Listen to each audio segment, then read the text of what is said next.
Minister. Well, Mr. Chairman, thank you very much for giving me the chance to reply to the extensive set of contributions. We've had contributions from the honourable members for Gainsborough, North East Fife, Stone, Harrington, North Essex, Gordon, Glenrothes, Aldershot, North East Somerset. My colleague who was kind enough to say kind things about the constitutional impact of Somerset, Wokingham and Daventry as well. Mr. Speaker, I will start by saying a few words briefly about Clause 3 in general on the Sand Park debate, and then move the government amendments and endeavour to respond to the various different points that have been made by colleagues to the amendments on all sides of the House as well. But Clause 3 itself sets out that Part 7 of the Political Parties, Elections and Referendums Act, PERPERA as it's sometimes known, applies for the purposes of this referendum. Now, it's been in place since 2000, so it provides a well-established and understood framework for regulating referendums in this country.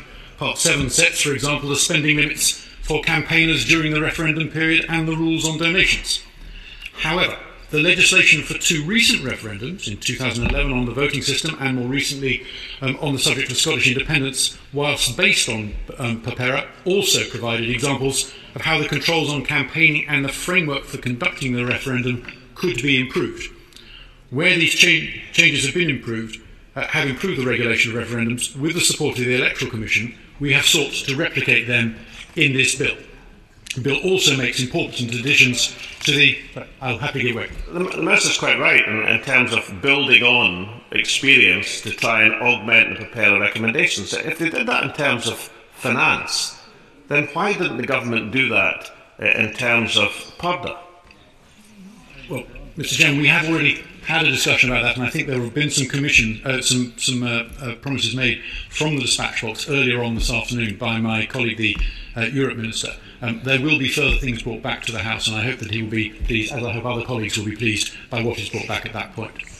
Clause 3, therefore, introduces Schedules 1 and 2, which make further provision and modify PERPERA in relation to the campaigning and financial controls which will apply for the referendum.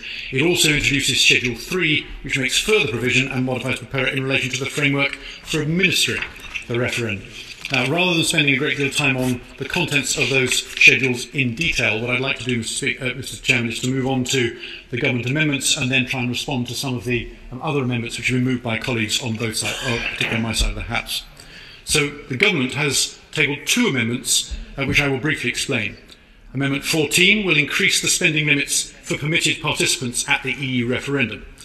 The limits will apply instead of those provided for by the Political Parties, Elections and Referendums Act, PERPERA, as we just described.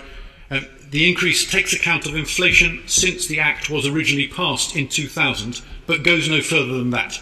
So the changes will apply to the spending limits for all those campaigners who are eligible to become permitted participants on both sides of the debate, including the designated lead organisations and political parties. So it should be fair for all sides. Government Amendment 15 gives effect to a recommendation of the Electoral Commission. It provides that where campaigners register as permitted participants but do not incur regulated spending, the responsible person must submit a declaration to the Electoral Commission that no regulated expenses were incurred. It would apply only for the purposes of this referendum. This is a technical amendment, Mr. Chairman, but under the current provisions, there is no provision for a nil return. Whilst this can perhaps be seen as a logical approach in the event of a campaigner not spending, it creates a challenge for the Electoral Commission in undertaking their statutory duties. It's not always clear when a registered campaigner does not submit a spending return after the poll if this is an act of non-compliance or because they have not incurred regulated spending. So the amendment aims to make the situation clearer. Every registered permitted participant will be required to submit a return or declaration of some sort. Failing to do so without reasonable excuse will be a criminal offence, should help to ensure the Electoral Commission can focus their attention on clear cases of non-compliance. And given that this only applies to people or organisations who've already registered themselves as campaigning groups, therefore it ensures that transparency will be paramount. Now, if I can move on to some of the amendments which have been moved, and if I begin perhaps with Amendment 9, moved by my honourable friend the member for Stone, but with a number of other colleagues addressing it. Now, the purpose of this amendment is to deal with the referendum period, and it seeks to extend it from the current envisaged period of 10 weeks up to 16 weeks. And I think, listening to my honourable friend's speech, he was particularly concerned, I think, that because there is a process which needs to be gone through at the start of any campaign of designation of particular lead campaigning groups by the Electoral Commission, and that in the past there have been great concerns. In fact, there have been occasions when that designation process lasted for perhaps 5 or 6 weeks. If that 6 weeks period begins at the start of 10 weeks of referendum campaigning, effectively we will end up with lead campaigning organisations being designated as those lead campaigning organisations, getting the public funds to which they are entitled, with a period of only 4 weeks to go before polling day. I think he was rightly pointing out that this could put a crimp in the way that the campaign is run for both sides potentially, and mean that the important issues are not given enough time to air and that preparations cannot be made. His solution is to extend the period from 10 weeks to 16 weeks. Mr. Chairman, I have an alternative which I hope will be slightly more flexible, but perhaps will achieve the same outcome, which I will suggest to him if I can. And the suggestion is simply this, that he will know that this bill proposes a mechanism when the date for the referendum is set, which requires an affirmative SI to go through this Parliament in order to fix that date, that polling date in law. He will also know that the normal period for an affirmative SI takes about 6 weeks to go through Parliament if it possibly can. That will mean that from the date at which the date of the election is announced, there will be a period of about 6 weeks during which this House will be considering the SI before it approves the date of that referendum, and then, and only then, can the 10-week period start. Now, clearly that would not help unless we can get designation of lead campaigning organisations done in parallel. But as I think my honourable friend, the member for Wokingham, over there, who's moving around, and I lost track of him there for a second, as he quite rightly mentioned, and a number of others have mentioned too, there are already stirrings of campaigns already underway. And it is clear that the campaigns are already gearing up. The organisations involved are already cooperating and coordinating themselves. We are at an early stage. And I would encourage both sides in this debate, Mr. Chairman, to engage at an early stage with the Electoral Commission, because they will be able to see. Can I just finish this point? They will be able to form themselves. They are going to, in all probability, start campaigning unofficially much, much earlier than the eventual start of this referendum campaign officially does.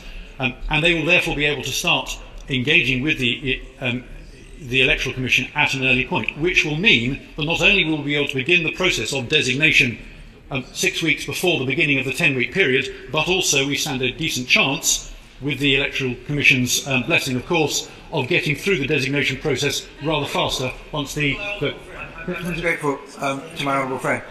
Would he, in order to assist the committee and indeed the House with the scrutiny of this bill, would he undertake to produce a D- chronology of events, showing what happens between the government deciding to proceed with the referendum until the point of the referendum and all the steps in between, and presumably he'd be able also to put into that chronology where the conclusion of the negotiations would have to be the latest possible date, because we are concerned that some of what the government has been saying suggests that the conclusion of the negotiations will be after the government has already triggered the process that starts us towards a referendum. Well, Mr. Chairman, I can happily produce a D- election schedule. What I won't be able to do, I'm afraid, because it's less to do with the purpose of this Act, is to say when the when the negotiations might complete. But we will be able to work back and produce some sort of a schedule about what it could look like and potentially should look like under this scenario. I'll happily give way to my friends. The direction of travel is good, because we're really interested entirely and exclusively in one thing only, not in the views of members of Parliament as such, but the choice before the voters is fair. Now, would the Minister accept that the Electoral Commission has supported my proposal, as he knows, and would he then say that if he's got another proposal, he will re-engage with us, or myself, if he has discussions with the Electoral Commission, so that we know which tracks they're going down and what the response is? Mr. Chairman, I'm very happy to confirm that we have already been in discussion, and I'm sure we will continue those discussions with the Electoral Commission about early or pre-designation, which will be an essential part of the alternative which I'm suggesting to him, in order to make sure that the 10-week official referendum period isn't eaten into and therefore leaving too short a time for proper airing of the issues which I know he's concerned about. I would also say that while I'm sure that the recent general election campaign was fascinating in all possible respects to everybody in this chamber, it is possible, given the fact that it started rather earlier than normal, Mr. Chairman, because of the Fixed Term Parliament Act, it is possible that in the minds of one or two of our constituents it might have dragged a bit by the end. In fact, I'm sure we all had examples of people knocking on doors when we were out canvassing during the campaign on all sides, of people saying, "Oh God, I wish the whole thing was all over." And therefore we need to be careful not to go to the other extreme. I know this isn't being suggested by my honourable friend, of having an election campaign which is too long. I think that we are already beginning it. The referendum campaign is clearly starting to gear up. We just need to be careful that we can go too far the other way. Anyway, I will move on from that particular amendment, if I can, and move on to Amendment 10, also moved by my honourable friend, the member for Stone, who's concerned about, I think as he put it, the tentacles of Europe reaching ever further into our life and potentially skewing the results or skewing the way the campaign is done. And I should start, Mr. Chairman, by making a very clear statement of principle, which is that I share my honourable friend's concerns to make sure that the European Union is not involved in funding things directly. He mentioned, and he's absolutely right to say, that not only does the European Union say that they do not believe that they would be eligible to be a donor directly for this upcoming referendum, I can confirm that even if they thought they were eligible, legally they wouldn't be able to, under the terms of PERPERA, the Act that we're talking about here, Mr. Chairman. So not only would they not want to or not feel able to, they would not legally be allowed to in any case. And I think my honourable friend, the member for Stone, talked a little bit about some of the organisations which are allowed to donate. I think that those give very great existing protections to stop external non-British interventions in British elections of all kinds, including this one. See, honourable friend, what you think?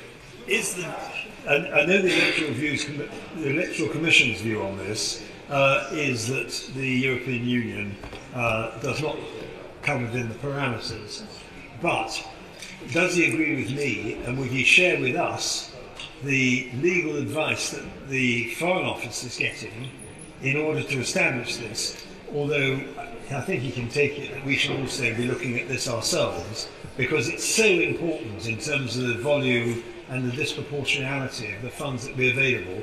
As my honourable friend from Woking said, it's half our money anyway.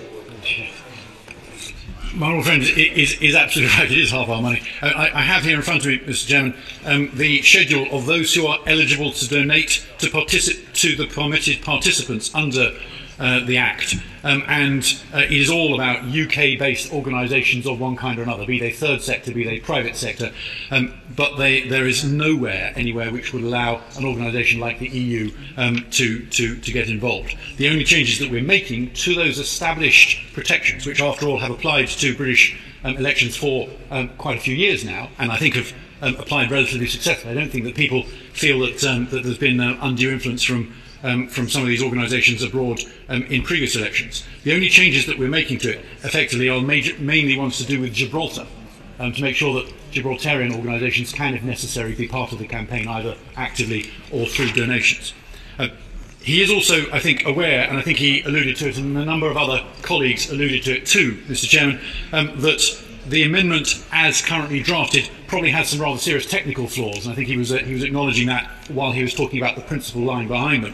And in particular, the technical flaws, I think, would prevent a number of legitimate potential participants in the campaign from participating if this was passed as it's currently drafted. For example, any farmer who'd received payments under the Common Agricultural Policy would potentially be excluded. Similarly, any business that had done business with on the basis of trading with the European Union Commission itself, civil engineering firms that have built roads in France or indeed in this country which have been paid for by, even in part, by our money routed via the EU, would find themselves caught by this. And I notice as well that it doesn't actually have this clause that's currently drafted doesn't have a time limit on it. So it wouldn't just apply to the last couple of years, it could potentially apply to anybody who's ever had any of this money since the EU was first started, which of course would be incredibly wide-ranging and would potentially count out some entirely legitimate campaigning organisations or people who wanted to be involved.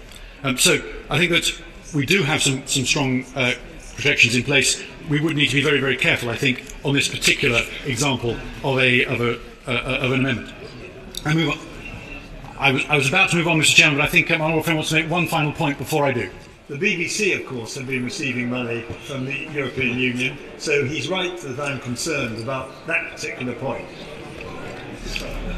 My honourable friend has confirmed my view, Mr. Chairman. I'm sure we will continue these discussions. Perhaps I can move on to Amendment 53, which is tabled by my honourable friend, the member for Gainsborough. Now, I think my honourable friend's intention was to... Where is it? There it is. I think my honourable friend's intention is to try and make sure that there is equal force of arms on both sides of the debate.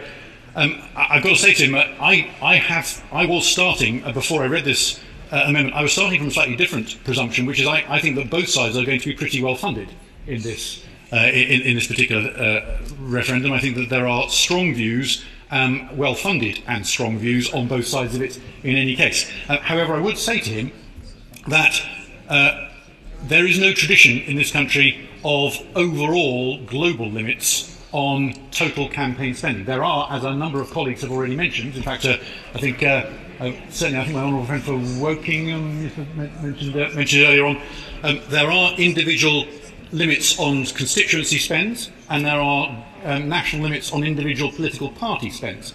But there is no overall global limit on the total amount that can be put behind an overall movement or campaign, because there are other third-party campaigning organisations, even after we have regulated them a little more closely with the Political Transparency Act that we passed in the last Parliament. There are other organisations which can also contribute to the campaign behind a particular cause. And since there's no limit to the number of those organisations that can contribute, then there is a de facto no overall limit on the total amount that can be spent. To take an example which I suspect some of our colleagues opposite may dislike, but perhaps will have some resonance on my own benches, it is possible, for example, and entirely legal, under the right conditions, for trade unions to contribute to elections and to campaign strongly in elections. They have some constraints on what they can do, but if one union contributes, or 10, is entirely open to what those unions want to do, and therefore if 10 of them contribute, the money that they can potentially spend goes up by a factor of 10. Therefore there is no overall global limit on the amount of money which is traditionally spent in British elections in the way that he described, even though there have been individual limits on specific constituencies, for example. I would also caution a little bit about what he was saying, because I think it was the member for Glenrothes, when he was making his points about the Scottish referendum. He quite rightly pointed out that people get enthused and excited and involved in political debate at different points and in different ways, and particularly if you get a campaign on either side which captures the popular imagination, which engages people. You can get people who decide partway through that they want to become involved when they were not at the start. And his amendment, as he will realise, would limit the number of people who can get organised, and it would make sure that they can only get organised and enrol at the start, and once the maximum number of people who could be involved in the campaign had been reached, then the gates would close and no further people could be enrolled to be organised in a particular campaign. Now, Mr. Chairman, the whip in me suggests that it's an entirely unworthy thought, I know, that it would be possible, of course, for one side to grab all the slots of the campaigners eligible on the other side and then make sure they did absolutely nothing with those slots that they had taken, which would effectively kibosh the other side too. So I would just gently suggest to him that, as it stands, I understand his attempt to get force of arms being equal. I'm afraid it won't work the way he has described it. And also I think it will run counter to some rather deep-rooted fundamental principles about the way that British democracy has worked. Can I move on? I must make some progress, but just very briefly, and then I shall finish. On that point, he does, though, say that although he believes my amendment is not the way forward because it would limit the number of participants, he does understand the general view that there should be some sort of equality of force of arms. And I do remind him of the point I made in the 1975 referendum. The Yes campaign outspent the No campaign by 10-1. And given that the major parties generally have this funding and are allowed to spend it, does he at least accept that there is something that the government should think about and take away and worry about if the Yes campaign has £17 million to spend and the No campaign only £8 million? Mr. Chairman, I do understand his concerns. I would, at the risk of quoting one of the opposition MPs who spoke as well, I noticed that none of us were that concerned when there was a different force of arms in the recent general election on a party political basis. But I do appreciate his concern. I don't think that the amount of money that's going to be raised on both sides will be as unequal as he fears. But I may be underestimating either the Yes or the No campaign. Finally, Mr. Chairman, my honourable friend the member for Harwich and North Essex tabled a number of amendments which would remove bodies incorporated by Royal Charter and charitable incorporated associations from the list of those who are eligible. Where's he got to? There it is. I just wanted to reassure him. He specifically asked that I should give him this reassurance, and I'm very happy to do so. Nothing in this bill will change anything to do with charity law. And charities are already subject to some very, very severe and thorough crimps on what they can do when it comes to political campaigning. There are a very, very small number of occasions when they are allowed to get involved, and even then they are very, very closely scrutinised by the Charity Commission. That will continue. Nothing in this bill will alter any of that. And therefore, Mr. Chairman, with those remarks, I would beg to move that Clause 3 stand part of the bill.